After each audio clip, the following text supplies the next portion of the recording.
आज आपण ब्रह्माचं अस्तित्व नेमकं काय आहे हे सांगणारा व्हिडिओ बघणार आहोत। भारतीय संस्कृतीचा मूळ संदेश आहे की ब्रह्म सर्वत्र आहे।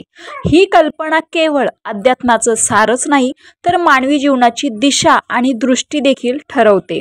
या संस्कृतीचे वैशिष्ट्य म्हणजे ते संपूर्ण विश्वात फक्त एकच विशाल अनंत आणि शाश्वत शक्ती देव पाहते।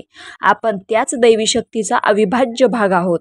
धर्मग्रंथ आणि संत म्हणतात की आपल्या शाश्वत सत्य आणि अविनाशी स्वभावाबद्दल जागरूकतेचा अभाव म्हणजेच स्वतःलाच विसरणे हे आपल्या सर्व दुःखांचे मूळ कारण आहे। जोपर्यंत आपण स्वतःला फक्त शरीर, नाव किंवा भूमिकेपुरतं मर्यादित मानतो तोपर्यंत आपण भीती, द्वेष, अहंकार आणि आसक्ती यांच्या बंधनात अडकलेलो राहतो। आत्मसाक्षात्कार हे या बंधनापासून मुक्ततेचे दार आहे।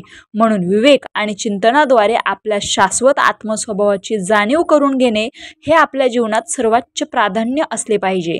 हे संपूर्ण विश्व त्याच ब्रह्माचा विस्तार आहे। ज्याप्रमाणे किरणे सूर्यापासून वेगळी नसतात आणि आर्द्रता पाण्यापासून वेगळी नसते, त्याचप्रमाणे आत्मा आणि परमात्मा यांच्यात कोणताही मूलभूत फरक नाही। आपण त्या सर्व शक्तिमानाचे जाणीवपूर्वक प्रतिबिंब आहोत। म्हणूनच तेच दिव्यत्व, तीच अनंत शक्ती आणि त्या अफाट शक्यता आपल्यातही आहेत। ज्याप्रमाणे मुलाचा त्याच्या वडिलांच्या मालमत्तेवर नैसर्गिक हक्क असतो, त्याचप्रमाणे देवाच्या कृपेवर आणि शक्तीवर आपलाही हक्क आहे। जर आपण आपल्यातील चेतना जागृत केली तर ह्या आध्यात्मिक दृष्टिकोनातून हे अत्यंत महत्त्वाचे आहे की जर आपल्याला स्वतःसाठी आदर, आनंद आणि शांती हवी असेल तर आपण इतरांनाही तोच आदर दिला पाहिजे। जेव्हा प्रत्येक सजीवात एकच देव असतो तेव्हा कोणाचाही तिरस्कार करण्याचे कोणतेही कारण नाही। आपली संस्कृती ही उपकार आणि परोपकाराची संस्कृती आहे, अशी संस्कृती जी इतरांच्या संरक्षणासाठी आणि कल्याणासाठी स्वतःच्या आनंदाचाही त्याग करण्यास तयार असते। इतरांच्या सन्मान, स्वाभिमान आणि उन्नतीसाठी केल्या जाणाऱ्या अशा परोपकारी प्रयत्नांचे शास्त्रामध्ये खूप कौतुक केले गेले आहे।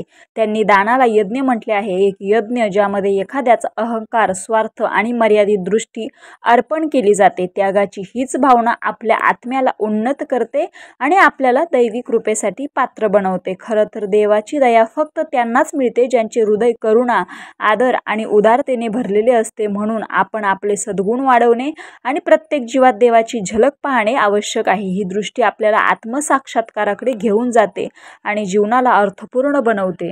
शास्त्र म्हणतात की हे मानवी जीवन खूप दुर्मिळ आहे। जरी ते क्षणभंगुर असले तरी त्यातील आत्मा शाश्वत, अविनाशी आणि सत्य आहे। भारतातील ऋषी आणि ज्ञानी पुरुषांनी केवळ आत्म्याचे अमरत्व, त्याचे सर्वव्यापीत्व आणि त्याचे दिव्यत्व स्वतःच जाणले नाही तर ते संपूर्ण जगाला शिकवले। तर चला आपण आत्मसाक्षात्काराकडे वाटचाल करूया, आपल्यामध्ये लपलेल्या दैवी शक्तीला ओळखूया आणि अशा जीवनाकडे वाटचाल करूया जे केवळ आपल्यासाठीच नाही तर संपूर्ण सृष्टीसाठी फायदेशीर आहे। हा भारतीय संस्कृतीचा संदेश आहे आणि हेच जीवनाचे खरे यश आहे। रामकृष्ण हरी।